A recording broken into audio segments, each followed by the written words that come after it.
দোকান। দাম কম ও মানে ভালো হওয়ায় সবসময় তার দোকানে মানুষের ভিড় লেগেই থাকতো। একদিন রাজমহল থেকে সেনাপতি এলো ভোলার দোকানে। এটাই কি ভোলা মিষ্টান্ন ঘর? জি বলুন, কি লাগবে?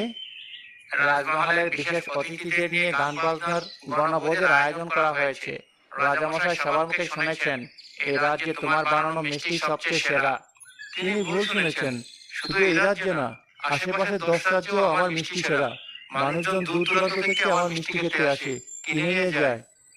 তোমার যথেষ্ট সুনাম আছে বলেই রাজামশাই আমাকে এখানে পাঠিয়েছেন তোমার কাছ থেকে মিষ্টি নিয়ে যাওয়ার জন্য।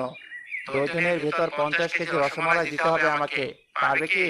এমনি যে দামে মিষ্টি বিক্রি করো তার 3 গুণ দাম দেবো তোমায়। জি, অবশ্যই পারবো। তোমার হাতে তাহলে মিষ্টির দায়িত্ব ছেড়ে দিলাম।